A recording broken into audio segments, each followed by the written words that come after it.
خاندانی دشمنی کی ایک ایسی داستان جس نے 3 نسلوں کو تباہ و برباد کر دیا ہے۔ 19ویں صدی میں جلائی گئی نفرت کی یہ آگ اب حدوں کو پار کر کے خون اور لاشوں کے سمندر میں بدل چکی ہے۔ عزت، خاندان، انسانیت، سب کچھ اس دشمنی کی بھینٹ چڑھ گیا۔ نہ کوئی اس جنگ میں جیتا ہے اور نہ کوئی ہارا۔ ہر نسل میں نئے کردار، نئی سازشیں اور ایک ہی انجام، قتل و غارت اور خون کا کھیل۔ کیا یہ دشمنی کبھی ختم ہوگی یا ہمیشہ کے لیے یہ کہانی خون کی سیاہی سے لکھی جاتی رہے گی؟ سن 1950 لاہور میں نتھو کوچوان کا نام مشہور تھا۔ ویسے تو وہ تانگا چلاتا تھا، لیکن اس کی پہلوانوں جیسی جسامت نے سب کے دل میں خوف بٹھا رکھا تھا۔ جب نتھو لوگوں کے جھگڑے نمٹاتا تو اس کے فیصلے کو ماننا سب پر لازم ہو جاتا، مگر اس کے کچھ فیصلوں کی وجہ سے کئی لوگ اس کے دشمن بن گئے تھے۔ ایک دن نتھو شاہ عالم چوک سے لوہاری مسجد کی جانب جا رہا تھا کہ اچانک کسی نے اس پر خنجر سے وار کر دیا۔ پے در پے حملوں سے نتھو زمین پر گر پڑا اور وہیں تڑپتے ہوئے جان دے دی۔ نتھو کے گزرنے کے کچھ ہی عرصے بعد اس کا بیٹا امیر الدین عرف بلّا اس کی جگہ آ گیا۔ بلّا اپنے باپ سے بھی زیادہ تیز اور چالاک تھا۔ وہ کنجوس ہرگز نہ تھا، پیسے کو پانی کی طرح بہاتا تھا۔ اپنی طاقت بڑھانے کے لیے اس نے پولیس افسران اور بااثر لوگوں سے گہرے تعلقات بنانا شروع کر دیے۔ پاکستان کے نامی گرامی پہلوان نبی بخش کے خاندان کی ایک لڑکی سے بلّا نے شادی کی۔ شالمی مارکیٹ میں اس کے خاندان کا دبدبہ پہلے ہی قائم تھا۔ بلّے نے وہاں ٹرک اڈے کا کاروبار شروع کر دیا جو دیکھتے ہی دیکھتے پھلتا پھولتا گیا۔ اس کاروبار ہی کی بدولت اسے بلّا ٹرکاں والا کا نام دیا گیا۔ اب بلّا کا ڈیرا صرف کاروباری مرکز نہیں بلکہ اشتہاری مجرموں کی پناہ گاہ بھی بن چکی تھی۔ وقت کے ساتھ ساتھ اس نے ان مجرموں کو اپنے ذاتی کاموں کے لیے استعمال کرنا شروع کر دیا۔ بلّا لاہور انڈر ورلڈ کا بادشاہ بن چکا تھا۔ ہر گینگ اور ہر اشتہاری اس کی پہنچ میں تھا۔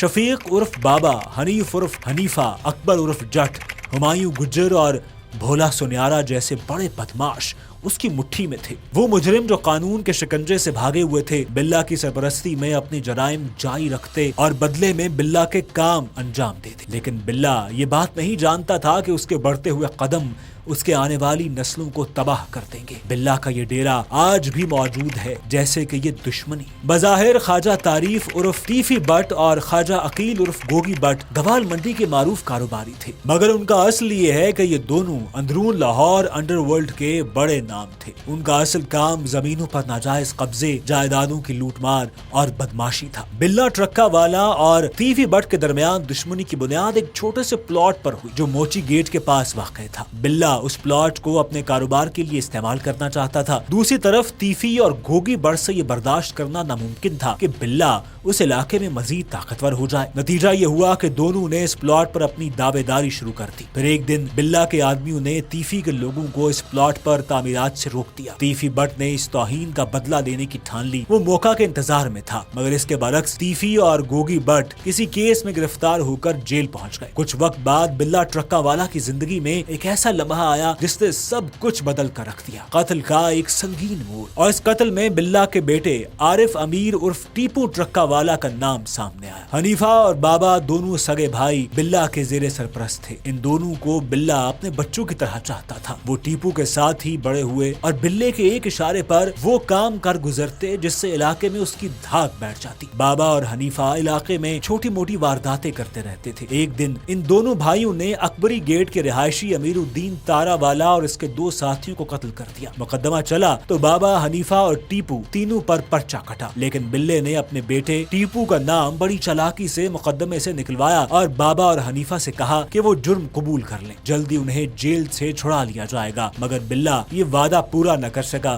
اور دونوں بھائیوں کو 7 سال قید ہو گئے۔ جیل میں ان کی ملاقات تیفی بٹ اور گوگی بٹ سے ہوئی جو ٹرکا والا خاندان کی شہرت سے جلتے تھے اور ان کے سب سے بڑے دشمن بن چکے تھے۔ تیفی اور گوگی بٹ دونوں نے جیل میں بابا اور حنیفہ کو بلّے کے خلاف خوب بھڑکایا۔ ان کے دل و دماغ میں یہ بات اچھی طرح اتار دی کہ بلّے نے اپنے بیٹے کو تو بچا لیا مگر تمہیں جیل میں سڑتا چھوڑ دیا۔ وہ دونوں انتقام کی آگ میں جل رہے تھے۔ جب بابا اور حنیفہ سزا پوری کر کے جیل سے باہر آئے تو دونوں بھائیوں نے بلّا کو مارنے کا منصوبہ بنایا۔ بالآخر ایک دن وہ بلّا ٹرکا والا کو اسی کے ڈیرے پر مارنے میں کامیاب ہو گئے۔ بابا اور حنیفہ نے بلّا کو قتل کرنے کے بعد تیفی بٹ اور گوگی بٹ کے پاس پناہ لے لی اور یہاں سے ایک नई दुश्मनी का आगाज हुआ। बाप की मौत ने टीपू को जख्मी शेर बना दिया था। उसने बाप के डेरे को कला बनाकर दुश्मनी का जवाब दुश्मनी से देना शुरू किया। उसके डेरे पर दर्जनों मुहाफिज हर वक्त हथियार लिए मौजूद रहते। टीपू ट्रक्का वाला एक पहलवान, गैंगस्टर और शेरों का शौकीन था। टीपू ने डेरे पर 10 शेर पाल रखे थे जो उसकी ताकत और दबदबे की अलामत थे। टीपू अपने इर्द गिर्द होने वाले वाकयात से मुकम्मल आगाह रहता था। जहाँ पहले बिल्ला ट्रक्का वाला का रोब और दबदबा हुआ करता था, वहाँ बाकायदा गैंग वॉर शुरू हो चुकी थी। हुमायूं गुजर, नाजी भट्ट, मनाजिर शाह, दाऊद नासिर, सना गुजर और पंजाब के कई और नामवर इश्तिहारी एक एक करके तीफी बट से जा मिले। हनीफा और बाबा जो कभी टीपू की ताकत हुआ करते थे, वो अब तीफी की सफों में थे। जबकि टीपू इन सब से बाप के कत्ल का बदला लेने के लिए बेचैन था। उसने अपने बाप से एक ही बात सीखी थी, धाक बिठाओ और सामने आए बगैर काम निकलवाते जाओ। यही अंदाज अपनाते हुए उसने एक एक करके तमाम दुश्मनों को मरवाना शुरू कर दिया। पहले उसने भोला सुनियारा को मरवाया, फिर नाजी भट्ट और हुमायूं गुज्जर जैसे गद्दार भी मारे गए। टीपू ने ना तो तीफी भट्ट के दाऊद नासिर को छोड़ा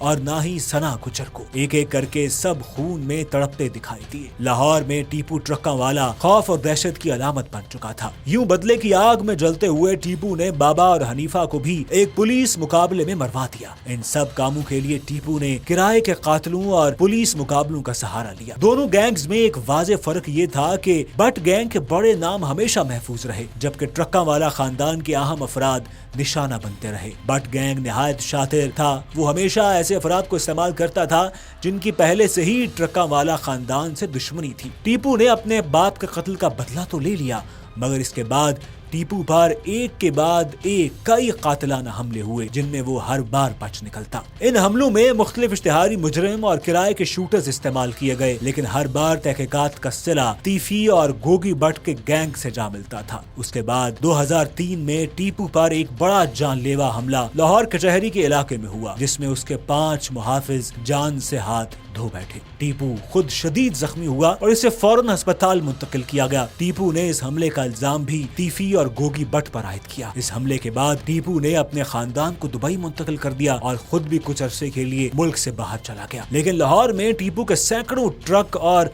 अरबों रुपए की प्रॉपर्टी थी और ये सब छोड़ना उसके लिए नामुमकिन था। बिलाखिर इसे लाहौर वापस आना पड़ा, लेकिन अक्सर वो दुबई में अपने खानदान से मिलने जाता, कुछ वक्त वहाँ गुजारता और फिर वापस लाहौर आ जाता। इसी तरह 2010 में जब टीपू दुबई से लाहौर वापस पहुंचा तो एयरपोर्ट के बाहर एक मुसल्ला शख्स ने उस पर फायरिंग कर दी। टीपू को फौरन अस्पताल मुंतकिल किया गया। टीपू ट्रक्का वाला 48 घंटे में अस्पताल में मौत से लड़ता रहा और फिर जिंदगी की ये जंग हार गया। जान चली गई लेकिन दुश्मनी अभी बाकी थी। टीपू की मौत की खबर सुनकर उसका खानदान फौरन दुबई से लाहौर पहुंचा। इसमें टीपू का सबसे बड़ा बेटा अमीर बालाज टीपू, 2 छोटे बेटे और एक बेटी शामिल थे। टीपू की मौत ने इस खानदानी दुश्मनी में एक और नए बाप का इजाफा कर दिया था। अमीर बालाज टीपू ट्रक्का वाला खानदान की तीसरी नस्ल यानी बालाज टीपू एक मुख्तलिफ किस्म का शख्स था। वो पढ़ा लिखा था और उसकी परवरिश भी इन दुश्मनियों से दूर एक मुख्तलिफ माहौल में हुई थी। जब टीपू का कत्ल हुआ तो उस वक्त अमीर बालाज की उम्र सिर्फ 18 साल थी, लेकिन अब टीपू की मौत के बाद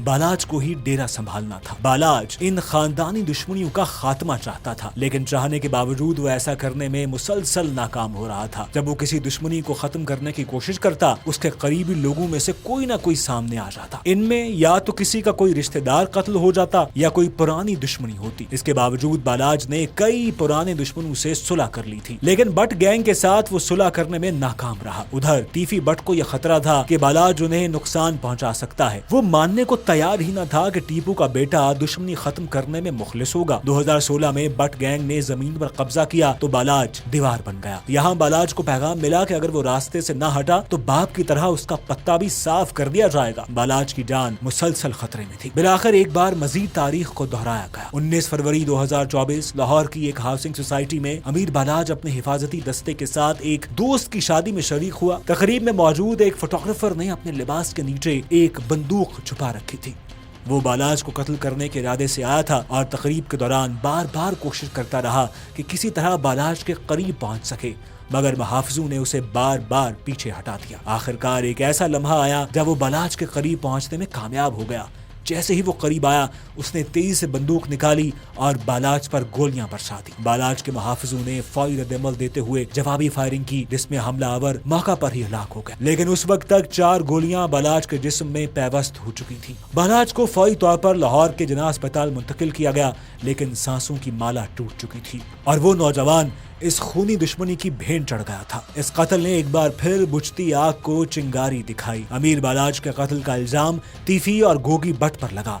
जब बालाज का दोस्त एहसन शाह मुखबरी के इल्जाम में पकड़ा गया, कुछ अरसा बाद उसे भी कत्ल कर दिया गया और इल्जाम उसी के सगे भाई पर लगा। कत्ल का ये सिलसिला यहाँ नहीं रुका। 2 सितंबर 2024 को तीफी भट्ट के बहनोई जावेद भट्ट को मुस्लिम टाउन के करीब कत्ल कर दिया गया। कई लोगों को ऐसा लगता है कि इस कत्ल के पीछे ट्रक्का वाला खानदान है, जबकि पुलिस अभी तक किसी नतीजे पर नहीं पहुंची। एक सवाल ये भी है कि ट्रक्का वाला खानदान पहले ही बयान दे चुका है कि उनके लिए इस दुश्मनी को मजीद बढ़ाना मुमकिन नहीं। अगर वाकई ऐसा है तो फिर जावेद भट्ट का कातिल कौन है? नस्लों से चली आ रही इस दुश्मनी के थमने के कोई आसार नहीं। 40 साल में 800 से ज्यादा लोग इसी तरह की दुश्मनियों की नजर हो चुके हैं। कुछ के कत्ल के किस्से शहर भर में मशहूर हुए, जबकि कुछ गुमनामी में ही मारे गए। इनमें सबसे खतरनाक दुश्मनी तीफी भट्ट और बिल्ला ट्रक्का वाला के दरमियान आज भी जिंदा है। जब तक ऐसे मामलात में हुकूमत और पुलिस की पुष्टपनाही खत्म नहीं होती, ये मौत का खेल यूं ही चलता रहेगा। किराए के कातिल तो अब किराए के मकान से भी ज्यादा सस्ते हैं और कैमरे बंद हों तो कानून को हाथ में लेना कोई मुश्किल काम नहीं। कत्ल पे कत्ल और कितने कत्ल, और आखिर ये सिलसिला कहाँ जाकर रुकेगा? ये सवाल आज भी शहर लाहौर की गलियों में गूंज रहा है।